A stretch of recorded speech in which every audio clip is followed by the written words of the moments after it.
Luego de circunnavegar el mundo, la Armada iraní confirma que se ha iniciado una nueva era en sus maniobras y capacidades.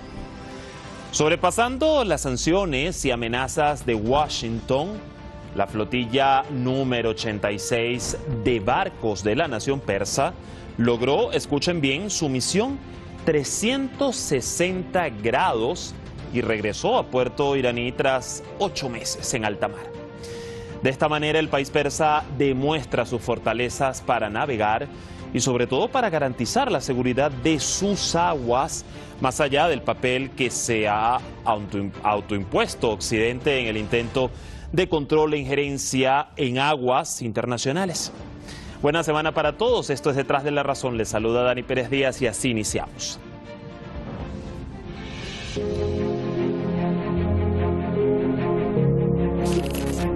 La flotilla número 86 de la Armada del Ejército de Irán ha realizado una misión histórica, compuesta por el destructor Dena, totalmente de fabricación iraní, y el buque base de apoyo llamado Makran, emprendió el 1 de octubre de 2022 su viaje desde el sur de Irán. En el marco de la misión denominada 360 grados, la flota navegó en 4 océanos, 4 continentes y 5 estrechos estratégicos del globo. Durante su circunnavegación al mundo en 360 grados, la 86ª flotilla recorrió más de 65.000 kilómetros de rutas marítimas, pasando por unos 30 países, entre ellos la India, Chile, Brasil, Sudáfrica y Omán. Finalmente, el 17 de mayo y después de 8 meses de misión, la flotilla de la Fuerza Naval del Ejército ingresó a las aguas territoriales de Irán. En reacción, el líder de la Revolución Islámica de Irán, el ayatolá Seyyed Ali Jamenei, felicitó a los marinos por su gran y exitoso viaje.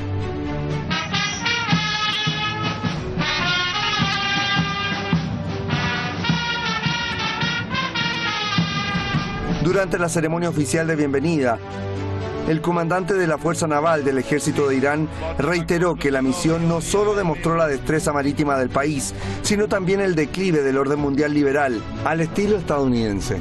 جمهوری اسلامی ایران با گفتمان مقاومت و با شعار صلح و دوستی جهت جانمایی و نمایش توانمندی از جایگاه خود در دوران گذار نظم جدید بین المللی می باشد که این امر خود یک نشانه از بی‌نهایت نشانه‌های تضعیف هژمونی آمریکا و عبور جهان به نظام چند قطبی است.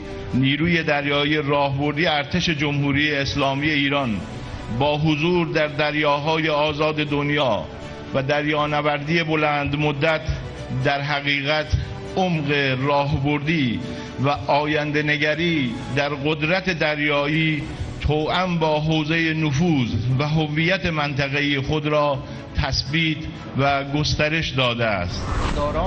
El jefe del Estado Mayor de las Fuerzas Armadas de Irán a su vez celebró que pese a las sanciones de Occidente, la flotilla logró concluir su misión. مشاهده می‌کنیم که حتی کشورهایی که با دارا بودن ثروت و انواع تسلیحات و تجهیزات به طور بالقوه می توانند چنین مأموریتی را انجام دهند، هیچگاه چنین اراده و جرأت و جسارتی را در آنها مشاهده نمی کنیم. اما این جمهوری اسلامی ایران است، این ارتش قهرمان ماست، این نیروی دریایی دلاور ماست که در اوج تحریم، در اوج فشارهای سیاسی، تبلیغی، رسانه‌ای، اقتصادی، نظامی چنین مسیر خطرناکی را طی می‌کند. Finalmente destacó la importancia de la misión que llevó a cabo Irán por primera vez. اقدام بی سابقه نیروی دریایی ارتش جمهوری اسلامی ایران در انجام این مأموریت سخت و سنگین موضوعی تاریخی و استثنایی و مبدأ یک تاریخ جدید برای نیروهای مسلح و نیروی دریایی ارتش جمهوری اسلامی ایران شد. این اتفاق کوچکی نیست.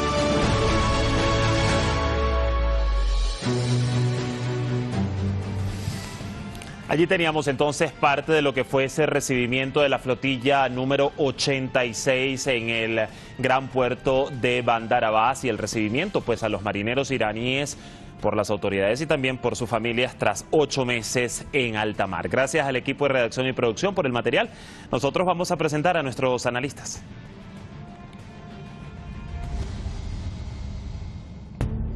Hoy estará con nosotros José Antonio Alcaide, analista político, militar retirado, licenciado en Geografía e Historia desde Madrid, España.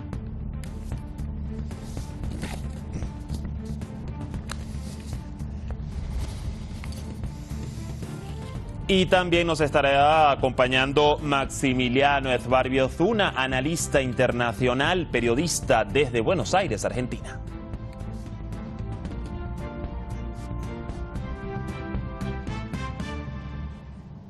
Ya están conectados con nosotros, les damos rápidamente la bienvenida. Gusto saludarte a esta hora, José Antonio, ¿qué tal? Hola, muy buenas tardes, noches, y estoy contentísimo de volver a estar contigo. Te echaba de menos. Un saludo para Maximiliano y sobre todo, y lo más importante, para aquellas personas que nos están viendo y escuchando. Así es, y un buen inicio de semana también para ti, José Antonio. Además, muy propicio el tema de hoy para escuchar tu análisis. Y también la bienvenida a ti, Maximiliano. Te saludo con gusto. ¿Qué tal? ¿Qué tal, Dani? Mucho gusto estar aquí con ustedes. También saludo a José Antonio y a todos los televidentes. Muy bien, bueno, precisamente yo quiero iniciar desde Madrid con José Antonio y tomando muy en cuenta en primer orden el punto de vista militar. Tu especialidad, además, José Antonio, ¿qué representa en principio para un país como Irán no haber logrado con su flotilla número 86 esta proeza de recorrer unos 65.000 kilómetros de rutas marítimas alrededor del mundo? ¿Y en qué posición, además, pues coloca este reto a la Armada iraní ante las armadas más poderosas como la de Estados Unidos, China, Rusia, Reino Unido y Japón? Bueno, Dani, lo más importante no es la cuestión de la cantidad, sino de la calidad. Y eso es lo que tenemos que apreciar en esta proeza.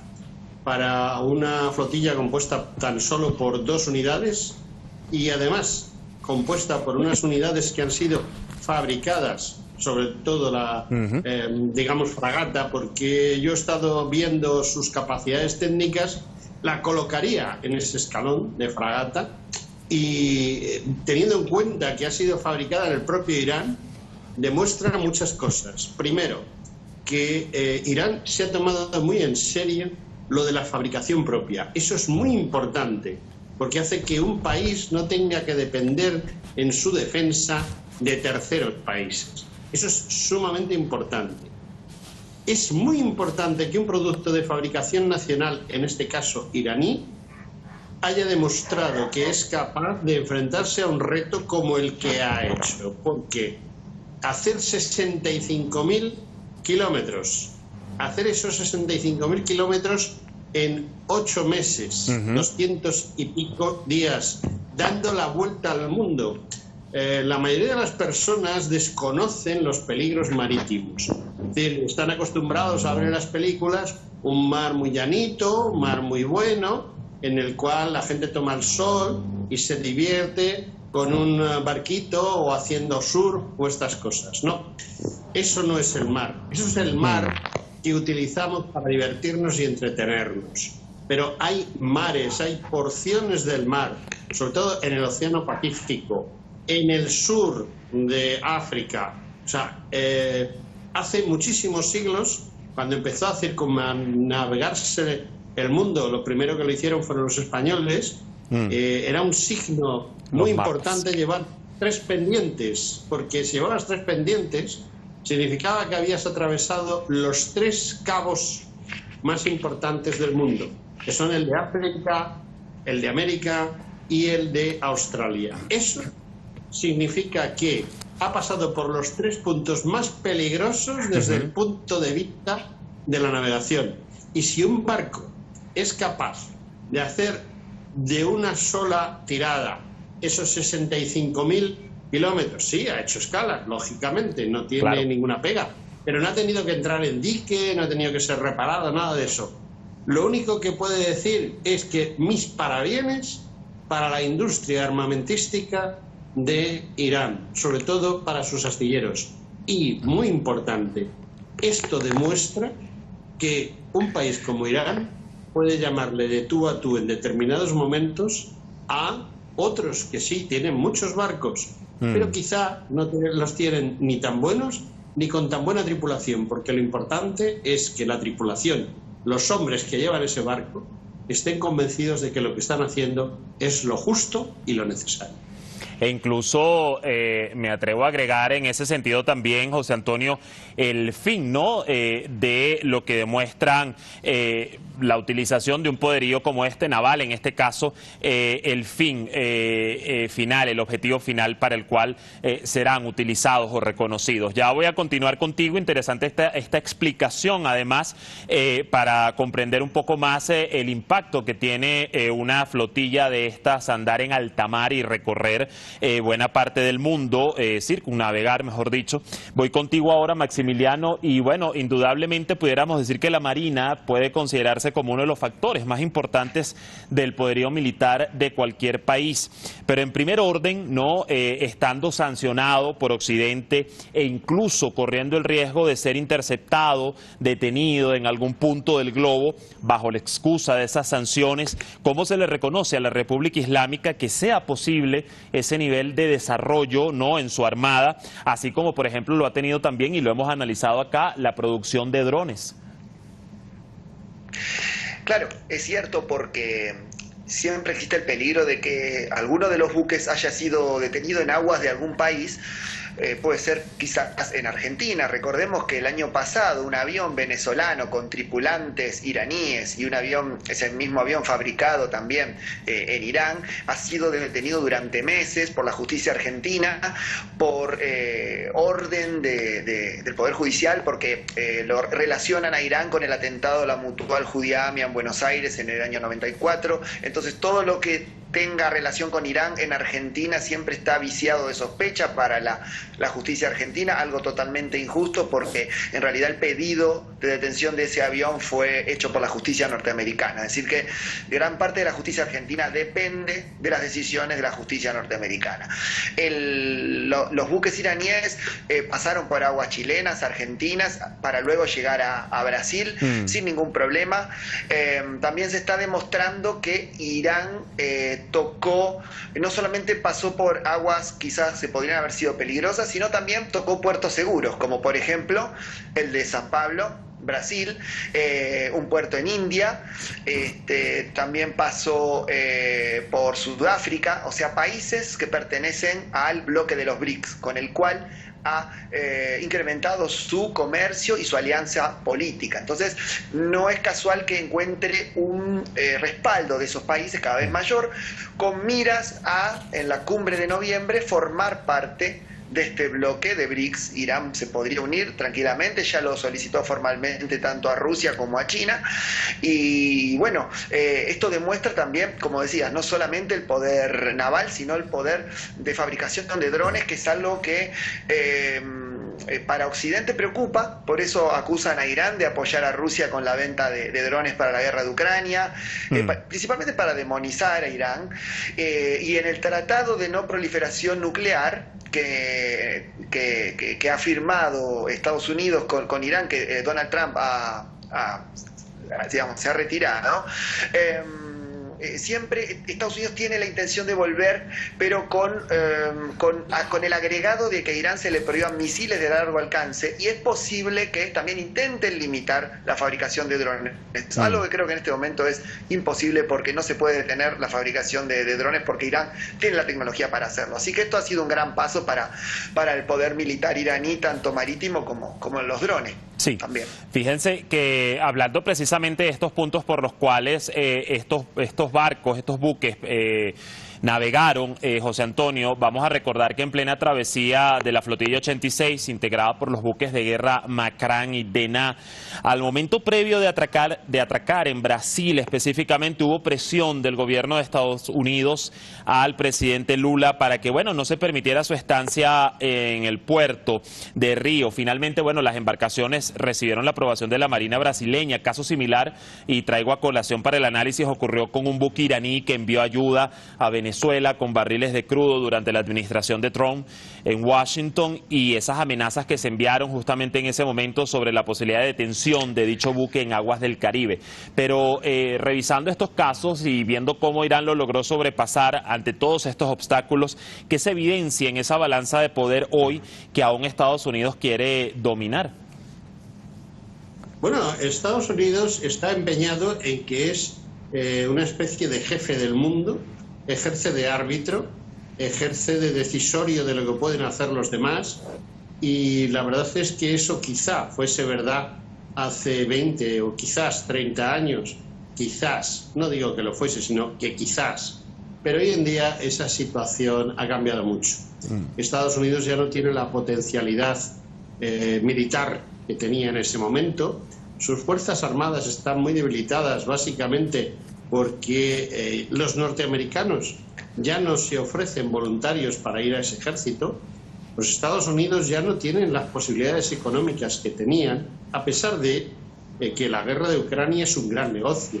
Hay que tener en cuenta que la guerra de Ucrania se ha montado básicamente para que los agentes de Wall Street, y ya sabemos a quién nos estamos refiriendo, pues ganen mucho dinero, muchísimo dinero, a costa de los muertos de Ucrania, de los muertos de Rusia y de quien haga falta. ¿Qué es lo que sucede? Que Estados Unidos quizá hace 50 años le hubiese dicho al presidente de Brasil lo mismo que le ha dicho ahora, pero el presidente de Brasil de hace 50 años no es el que hay ahora, ni el presidente de Chile, ni el presidente de la India, ni el de muchos otros países. ¿Por qué? Porque hay una serie de países que han ido entrando dentro de un mundo más moderno y ya no tienen esa dependencia política y militar que les obligaba a mitad del siglo XX, a final incluso del siglo XX. En los tiempos de Bush padre, de Bush hijo, los tiempos de Reagan han pasado hace mucho tiempo. Y Estados Unidos tiene que olvidarse porque ya no es el árbitro, no es el árbitro. Rusia quizá ya no tenga la potencialidad militar que tenía en la época de la Unión Soviética, ¿de acuerdo? Pero sí China y sí otros países. Y países emergentes desde el punto de vista militar, como pueda ser Irán, pueden empezar a complicarle mucho la vida a todos esos individuos que en el ala oeste de la Casa Blanca se dedican a decidir sobre nuestra vida, sobre nuestro hacer, sobre nuestras familias y sobre nuestro futuro. Yo creo que Estados Unidos tiene que empezar a pensar que ya no es el amo del mundo y que lo que tiene que hacer es andarse con más cuidado y no provocar innecesariamente situaciones. Yo creo que esto ha sido un verdadero éxito porque ha demostrado que un país emergente como lo es Irán es capaz de poner en pie de igualdad, no de cantidad, pero sí de calidad, una armada que puede en un futuro no muy lejano ser mucho más importante de lo que le gustaría a Estados Unidos. De hecho, hablando de Estados Unidos y muy brevemente, Maximiliano, ya el tiempo apremia. Fíjate que funcionarios estadounidenses llegaron a realizar declaraciones sobre Irán y su capacidad para expandir su presencia militar en el hemisferio occidental, lo cual, y lo cito, dijeron debería ser una señal de advertencia. El propio Departamento de Estado lo llegó a expresar. Pero, Maximiliano, detrás de la mediática occidental que exalta esa presencia de Irán en América Latina y hasta la sataniza, ¿qué más le está preocupando a Washington? Y cómo deja incluso en el escenario ver y saber que pues a los que hoy considera una amenaza para su seguridad, como China, Rusia e Irán, están construyendo ese eje multipolar con América Latina e incluso África? Claro, yo creo que en realidad ha podido atracar en el puerto de San Pablo, en Brasil, el buque iraní porque estaba Lula como presidente. Si hubiese estado Bolsonaro, es muy probable que le haya hecho caso a las órdenes de Washington de no permitir que atracara. Eso es precisamente lo que le preocupa a Estados Unidos de América Latina, que haya gobiernos independientes que no sigan su línea política. Es el caso de Brasil, es el caso de Colombia, es el caso de México en algún punto. supuesto, bueno, y de Venezuela, de Cuba, por supuesto, pero por eso también Estados Unidos apoyó el derrocamiento del presidente Castillo en Perú. No quiere una América Latina consolidada para que permita el ingreso comercial de China y militar y comercial de Irán y de Rusia. Como mencionabas antes, durante la pandemia en 2020 Irán logró circunnavegar el Océano Atlántico para llevarle petróleo y productos derivados del petróleo a Venezuela. Entonces ya comenzaba ahí la independencia tanto venezolana como iraní, su relación pese a las sanciones que tienen ambos países. Entonces yo no sería tan optimista como José Antonio, porque un cambio de vientos en América Latina puede volver a cambiar las cosas con respecto a la presencia de Irán, de Rusia y de China. Por ahora vemos avances positivos y vemos la consolidación de ambos bloques, pero siempre está la amenaza de que pueda volver a cambiar la situación política. Ya.